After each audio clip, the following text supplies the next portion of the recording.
سے زندگی بنتی ہے، جنت بھی جہنم بھی۔ عمل سے زندگی بنتی ہے، جنت بھی جہنم بھی۔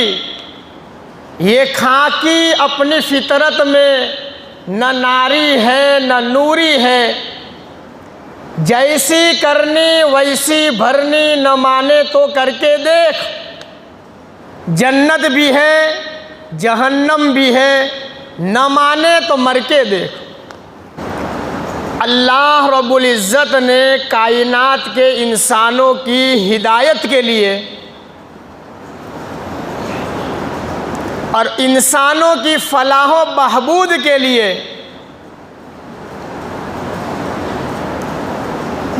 جب سے اللہ نے کائنات بنائی ہے، اسی وقت سے نبیوں کا سلسلہ اللہ پاک نے جاری فرمایا۔ ہر زمانے میں ہر موقع پر الگ الگ طریقے سے اللہ رب العزت نے نبیوں کو دنیا کے اندر میں وجود عطا فرمایا۔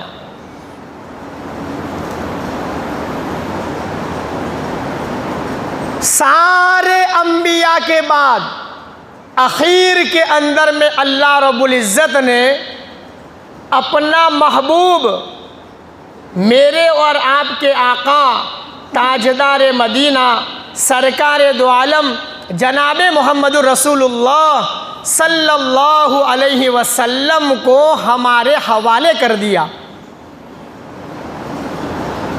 اپنا محبوب نبی اللہ رب العزت نے مجھے اور آپ کو عطا فرمایا۔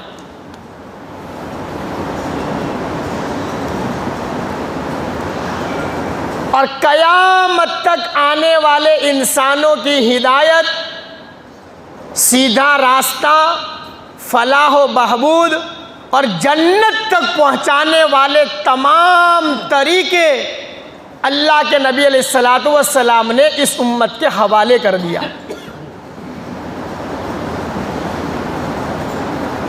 اس پر چلو گے اور ان باتوں کو مانو گے اور میری بتائی ہوئی باتوں پہ عمل کرو گے تو اللہ تمہاری دنیا بھی بنائے گا، اللہ تمہاری آخرت کو بھی آباد فرمائے گا۔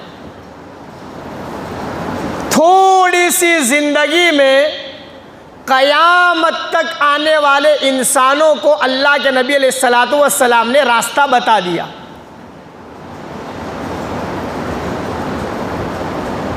اور اسی بات کو اور اسی نبی کے عمل کو اللہ رب العزت نے دین بنایا۔ دین کس کو کہتے ہیں؟ ہم کس پر عمل کریں، ہم کن چیزوں کو مانیں۔ قرآن کریم میں اللہ پاک نے فرمایا ما آتاکم الرسول فخذوہ وما نہاکم عنہ فانتہوا۔ او امت محمدیہ، قیامت تک آنے والے انسانوں، میں نے تمہیں اپنا محبوب عطا فرمایا، اپنا رسول عطا فرمایا، اپنا تمہیں نبی عطا فرمایا، اپنا پیارا تمہیں عطا فرمایا۔ جو وہ تجھے بتائے، جو وہ تجھے دے کر کے دنیا سے جائے، ما آتاکم الرسول فخذوہ، ان کی بتائی باتوں کے اوپر میں عمل کرنے والا بن جا۔ وما نہاکم عنہ فانتہوا، جن چیزوں سے میرے نبی نے منع فرمایا، تجھے روک دیا، اے امت محمدیہ ان چیزوں سے تو رکنے والا بن جا۔ اللہ تیرے دین کو پسند فرما کر جہنم کے عذاب سے بچا کر اللہ تجھے جنت کی نعمتوں سے مالا مال فرمائے گا۔ اللہ نے قرآن میں فرمایا، اور اسی کو دین کہتے ہیں۔ دین بالکل اللہ نے آسان کر دیا۔ میرے گھر میں شادی کا موقع آیا، اب دیکھو میرے نبی نے کیا بتایا، میرے نبی نے اپنی زندگی میں خوشیاں کیسے منائی، ان چیزوں کو کرو جن چیزوں سے منع فرمایا۔ میوزک مت بجاؤ، گھوڑے سواری نہ کرو، خواہ مخواہ شادیوں میں فضول خرچی نہ کرو۔ اللہ کے نبی نے منع فرمایا، ان چیزوں کو شادی کے شامیانے سے نکال پھینکو۔ کہا یہ تیری دینداری کی نشانی ہے اور یہ دین تجھے آخرت میں جنت میں لے جانے کا ذریعہ بنے گا۔ جو کہا اسے کر اور جس سے روکا اس سے رک جا، یہ دین سمجھا جائے گا اور یہی دین کل جنت میں لے جانے کا ذریعہ بنے گا۔ اتنی ساری باتیں اللہ نے ہمیں بتائی، ہماری ہدایت کے لیے اللہ نے قرآن اتارا، اپنا محبوب اللہ نے ہمیں عطا فرمایا، اتنے صحابہ کرام کے واقعات ہم نے سنے، پورا قرآن تراویح میں کھڑے کھڑے رہ کر کے ہم نے سنا، اتنی ساری بزرگان دین کی باتوں کو ہم نے پڑھا، لیکن ابھی تک میری زندگی کے اندر میں بدلاؤ نہ آیا، میری زندگی نبی کے سنتوں پہ نہ آئی، میری زندگی میں قرآن کی تلاوت کا شوق نہ آیا، میری زندگی کے اندر میں آخرت کا ڈر پیدا نہ ہوا، تو میرے بھائیوں، میرے نوجوانوں، مجھے اور آپ کو اپنے ایمان کی فکر کرنے کی سخت ضرورت ہے۔ حالات نظر نہیں آ رہے، کبھی آسمان تیور بدل رہا ہے، کبھی زمین تیور بدل رہی ہے، ہواؤں نے رخ بدل ڈالا، فتنوں پہ فتنے ہیں، ظلم و بربریت سر سے اوپر تک نکل چکا ہے، قیامت کے قریب ہے، مہدی علیہ السلام کے آنے کا وقت قریب ہے، دجالی فتنہ نمودار ہونے والا ہے، عیسیٰ علیہ السلام دنیا میں پیدا ہونے والے ہیں، دوبارہ آنے والے ہیں۔ کیا ان تمام چیزوں کو دیکھ کر اے مسلمان تجھے اپنے سر پہ ٹوپی پہنتے ہوئے شرم آ رہی ہے؟ اذان سن کر تجھے مسجد میں آنے کی توفیق نہیں ہو رہی ہے؟ ہمارے خلاف الگ الگ جگہوں کے اوپر میں پروٹیسٹن کیا جا رہا ہے، کیا اب بھی تیری آنکھیں نہیں کھل رہی ہے؟ کیا تیرا دل نہیں دھڑک رہا ہے؟ کیا تیرے دل میں اللہ اس کے نبی کی محبت نہیں آئی ہے؟ کیا تجھے مر کر اپنی قبر اپنی آخرت میں نہیں جانا ہے؟ رب کریم قرآن میں فرما رہا، أَلَمْ يَأْنِ لِلَّذِينَ آمَنُوا أَن تَخْشَعَ قُلُوبُهُمْ لِذِكْرِ اللَّهِ۔ ابھی تک وقت نہیں آیا، ایمان والوں کی ابھی آنکھیں نہیں کھلی ہیں کہ اللہ اس کے رسول کی باتوں کو سن کر ان کا دل اللہ سے ڈرنے والا بن جاوے۔ کیا ابھی تک ڈرنے والا دل نہیں بنا ہے؟ یہ حالات کم پڑ رہے ہیں، یہ پریشانیاں کم نظر آ رہی ہیں، یہ معصوم بچوں کی لاشیں تڑپتا ہوا جو ہے سینہ، کیا تجھے کم نظر آ رہا ہے؟ کیا یہ دنیا کے بدلے ہوئے حالات ابھی تیری آنکھوں کو نہیں کھول رہا ہے؟ تیرے سینے کے اندر میں درد پیدا نہیں کر رہا ہے؟ خدا پاک کی قسم، مجھے اور آپ کو اپنے ایمان کی اس فتنے کے دور کے اندر میں جو ہے اس کی خبر گیری کرنے کی بہت سخت ضرورت ہے۔ حالات اس لیے آتے ہیں، میرے بندے سدھر جا، میری طرف میں آ جا، میری پکار پر لبیک کہنے والا بن جا، حرام کاریاں چھوڑ دے، غلط عورتوں سے تعلق توڑ دے، حرام کا لقمہ پیٹ میں مت جانے دے، میرا ڈر پیدا کر، آخرت کا ڈر دل میں پیدا کر، تو میرا بن کر دنیا میں زندگی گزار لے۔ میں زمین و آسمان کو تیرے حوالے کر ڈالوں گا۔ یا عبادی انت ترید وانا ارید لا یکون الا ما ارید۔ اے میرے بندے، ایک تو ارادہ کرتا ہے، ایک اللہ ارادہ کرتا ہے، لا یکون الا ما ارید، لیکن ہوتا وہی ہے جو اللہ چاہتا ہے۔ بندہ لاکھ چاہے تو کیا ہوتا ہے؟ وہی ہوتا ہے جو منظور خدا ہوتا ہے۔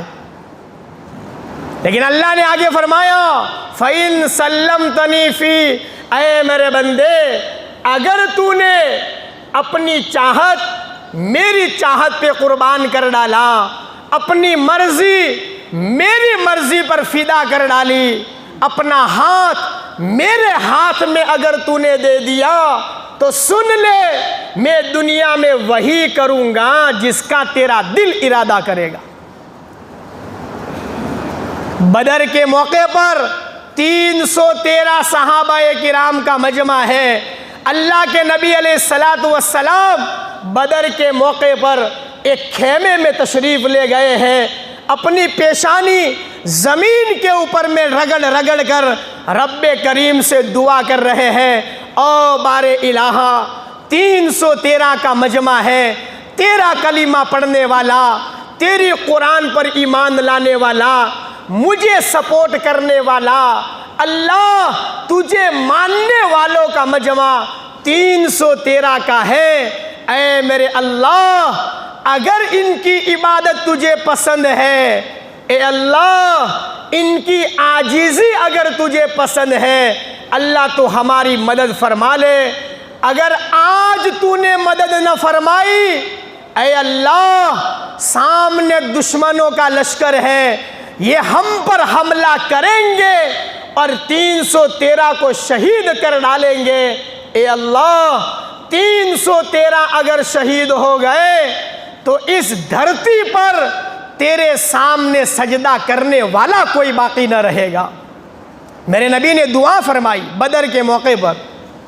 ابھی فی الحال اس جگہ کے اوپر میں مسجد بنی ہوئی ہے، اللہ پاک نے جانے کا موقع دیا، الحمدللہ وہاں گئے، قریب میں جنگ ہوئی ہے، پھر اسی کے قریب میں ایک کنواں بنا ہوا ہے جس کے اندر میں صحابہ کرام نے ابو جہل کو مار کر اندر میں ڈال دیا تھا، پھر پتھروں کے ذریعے سے اس کنویں کے اندر میں ڈالا گیا تھا۔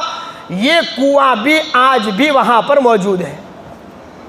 میں سنانا یہ چاہتا ہوں، اللہ کے نبی نے دعا فرمائی، 313 صحابہ پکے دل سے ایمان لے آئے، قرآن پر اپنے آپ کو چلایا، نبی کی محبت کو سینے میں اتارا، قدم بقدم اپنے آپ کو چلایا، اللہ کا ڈر اپنے دل کے اندر میں بسایا۔ نبی کی ایک دعا پر اللہ رب العزت نے 3000 فرشتوں کو مدد کے لیے اللہ پاک نے وہاں پر اتارا ہے۔ وہاں قریب میں پہاڑ ہے، وہاں فرشتے اترے ہیں، پہاڑ کے اوپر میں فرشتے جو ہیں نور والی مخلوق ہیں، جب وہ پہاڑ پر اترے اس ٹائم پر پہاڑ پتھر کا تھا، فرشتوں کی نورانیت کی وجہ سے وہ پتھر وہ پہاڑ ریزہ ریزہ ہو گیا، پورا مٹی کا بن گیا، اتنی باریک مٹی ہے کہ شاید دنیا کا کوئی بھی جو ہے چھلنی اتنی باریک مٹی نہیں کر سکتی ہے جو مٹی فرشتوں کی نورانیت سے اللہ نے بدر کے میدان میں فرمائی ہے۔ ایسا زبردست پہاڑ، وہاں ہم چڑھ کر بھی آئے، مستورات کو بھی جو ہے ساتھ میں اوپر میں چڑھایا، ایسی زبردست پہاڑ ہی پہاڑ ہے، پورا مٹی ہی مٹی ہے۔ اس جگہ پر اللہ پاک نے اپنی مدد کے فرشتوں کو وہاں پر نزول فرمایا تھا۔ تو کہنے کا اس واقعے سے مطلب یہ ہے کہ جب صحابہ صحیح طریقے پر چلے، انہوں نے جو کلمہ پڑھا ہم نے بھی وہی پڑھا، جو قرآن انہوں نے دیکھا سنا وہی ہم نے پڑھا سنا، جس نبی پر وہ ایمان لائے اسی نبی پر ہم بھی تو ایمان لے آئے، لیکن آج اتنی دعائیں ہونے کے باوجود، اتنی قنوت نازلہ پڑھی جانے کے باوجود، اتنے سارے جو ہے اللہ کی طرف متوجہ ہو جانے کے باوجود وہ مدد نظر میں نہیں آ رہی ہے جو مدد صحابہ کرام نے اللہ رب العزت کے ذریعے سے اتروائی تھی۔ ابھی ہمارے حضرت نے اسی بات کو بتایا اور پھر فرمایا اس لیے نظر نہیں آ رہی ہے کہ آج کے مسلمانوں نے دو چیزوں کو پیٹھ پیچھے ڈال دیا۔ صحابہ نے ان دو چیزوں کو سینے سے لگایا تھا، آج مسلمان نے اس کو اپنے پیٹھ پیچھے ڈال دیا۔ دو چیزوں کو، ایک تو جو ہے اللہ کا کلام قرآن کریم، تلاوت کرنے والے کا مجمع ختم ہو گیا، گھنٹوں تک موبائل دیکھنے کا ٹائم ہے۔ رات عشاء کی نماز 8 بجے 8:30 بجے فری ہو جاتے ہیں، 11-12 بجے تک موبائل دیکھنے کا موقع اور وقت مل رہا ہے، لیکن عشاء کی نماز کے بعد 1-2 پارے قرآن کی تلاوت کرنے والا مجمع مسجد میں نظر میں نہیں آ رہا۔ ہماری کمزوری دیکھو، خالی اس منہ بگاڑ کر مول صاحب کیسے حالات ہیں، بیچارے مارے جا رہے ہیں اور کیسی پریشانیاں ہیں۔ ارے بھائی یہ حالات دور نہیں، اگر تو نے اللہ کا قرآن سینے سے نہ لگایا، اگر تو نے نبی کی سنتوں سے پیار نہ کیا، یہ حالات دور نہیں، کل یہی حالات میرے اور تیرے قدموں میں بھی آنے والے ہیں۔ حضرت نے فرمایا دو چیزوں کو پیٹھ پیچھے ڈال دیا، ایک اللہ کا کلام اور ایک نبی کا سنت طریقہ۔ ہر آدمی اپنی زندگی پر غور کرے، میری زندگی میں یہ دو چیزوں کا کیا عالم ہے؟ اللہ کے نبی علیہ السلام نے 1450 سال پہلے فرمایا تھا، صحابہ کرام کا مجمع بیٹھا ہوا تھا، حضور نے فرمایا اے میرے پیارے صحابہ، ایک زمانہ آئے گا، فتنوں کا دور ہوگا، ظلم و بربریت کا عالم ہوگا، اس وقت کے اندر میں مسلمانوں پر ایسے حالات ہوں گے، چاروں طرف سے دشمن مسلمانوں کے اوپر میں ٹوٹ پڑیں گے۔ حدیث سنا رہا ہوں، ایک صحابی نے پوچھا یا رسول اللہ صلی اللہ علیہ وسلم، کیا اس زمانے میں مسلمانوں کے میجورٹی کم ہوگی، مسلمان کی تعداد کم ہوگی؟ حضور نے اپنا سر ہلا کے فرمایا کہ نہیں، مسلمانوں کی تعداد بہت زیادہ ہوگی، 50 سے اوپر اسلامک ممالک ہیں، مسلمانوں کی تعداد زیادہ ہوگی۔ سمجھدار آدمی کے لیے اشارہ کافی ہے، آپ سمجھ سکتے ہیں یہ حدیث 1450 سال بیان کی جانے والی آج اسی دور کے اندر میں ہمیں نظر میں آ رہی ہے۔ میجورٹی ہوگی، تعداد ہوگی، لیکن حالات ایسے ہوں گے، مسلمانوں پر دشمن ایسے ٹوٹ پڑے گا جیسے بھوکا آدمی دسترخوان کے اوپر میں ٹوٹ پڑتا ہے۔ حدیث کے الفاظ ہیں، مفہوم سنا رہا ہوں۔ اللہ کے نبی علیہ السلام نے فرمایا کہ اس وقت تمہاری وقت اور تمہاری حیثیت پانی کے اوپر میں تیرنے والے تنکے کے مانند ہوگی، جس کو بہا کر کے پانی لے جاتا ہے۔ کوئی تمہاری عزت، تمہاری وقت، تمہارا خوف، تمہارا رعب دشمن کے دلوں میں نہیں ہوگا۔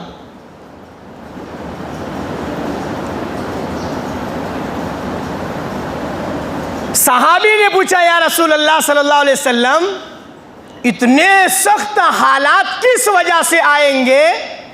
اللہ کے نبی علیہ السلام نے فرمایا اس لیے کہ اس زمانے کے اندر میں ہر مسلمان کے اندر میں وہن ہوگا، وہن۔ صحابی نے پوچھا ما وہن، وہن کیا چیز ہے؟ اللہ کے نبی علیہ السلام نے فرمایا دو چیزیں ہوگی، حب الدنیا و کراہیت الموت، دنیا کی محبت اور موت کی کراہیت۔ دو چیزیں اس زمانے میں مسلمان کے پاس زیادہ ہوگی، جس کے نتیجے کے اندر میں ان مسلمانوں کو ایسے حالات کا سامنا کرنا پڑے گا، اور یہ وقت آج کل مجھے اور آپ کو نظر میں آ رہا ہے۔ فتنوں کا دور ہے، قرب قیامت میں چل رہے ہیں، دجالی فتنہ قریب میں ہے، اور میں اور آپ اپنی مستی میں مست ہیں۔ کیا ہم نے مذاق بنا کر کے رکھا ہے؟ فجر کی نماز پڑھی جا رہی ہے، قنوت نازلہ مسجد کے اندر میں پڑھا جا رہا ہے، لوگ پیچھے کھڑے کھڑے آمین آمین کہہ رہے ہیں، اور میں اور آپ اپنے اپنے گھر کے اندر میں فجر کے موقع پر کھراٹے لے رہے ہیں۔ شرم آنی چاہیے ہمیں، ایسا ہمارے حالات نظر میں آ رہے ہوں، ایسی پریشانیوں کا عالم ہو، اور مجھے کوئی فکر نہیں، کم از کم میں دعا تو کر لوں، اللہ کو میں راضی تو کر لوں، یہاں بیٹھے بیٹھے میں اس کو کرتا رہوں گا۔ خدا کی قسم یہاں پڑھنے کی برکت سے اللہ ان پریشان حال لوگوں کی اللہ اپنے فضل سے مدد فرمائے گا۔ کیا بھول گئے 2002 کا معاملہ؟ جب ہم مرے جا رہے تھے، ہمیں دھسایا جا رہا تھا، ہمیں کھلے عام جلایا جا رہا تھا، یہاں ہم پریشان تھے، الگ الگ ممالک میں مجھے اور آپ کو بچانے کے لیے فجر کی نماز کے اندر میں قنوت نازلہ پڑھی جا رہی تھی، مسجد حرام میں قنوت نازلہ پڑھی جا رہی تھی۔ اے اللہ گجرات کے مسلمانوں کی مدد فرما، اللہم اعنی مسلمین الگجرات۔ یہ جملہ حرم مکہ میں امام نے اپنی زبان سے کہا تھا، کیا بھول گئے؟ آج میرے اور آپ کے بھائی پریشان ہیں، ہم اور تو کچھ نہیں کر سکتے ہیں، ہم کم از کم فجر کی نماز میں امام کے پیچھے کھڑے ہو کر ان کی دعا پر آمین تو کہہ سکتے ہیں، قنوت نازلہ پڑھ کر کے اللہ کو راضی کر سکتے ہیں۔ میرے بھائیوں غفلت میں نہ رہو، سونے کا وقت نہیں ہے، ہاں جاگنے کا وقت ہے، یہ سستی کا موقع نہیں ہے، غفلت میں زندگی گزارنے کا عالم نہیں ہے، یہ مذاق میں لینے کی بات نہیں ہے۔ آنکھیں کھولو، اپنے آپ کو سیدھے راستے پہ لاؤ، جو چیزیں بتائی قرآن اور نبی کا سنت طریقہ اس کو اپنے سینے سے لگاؤ، اللہ حالات سے ہماری حفاظت فرمائے گا، اللہ پریشانیوں سے بچائے گا، اور اللہ رب العزت مرنے کے بعد اس کا بہترین بدلہ عطا فرمائے گا۔ کرو گے بھائی انشاءاللہ؟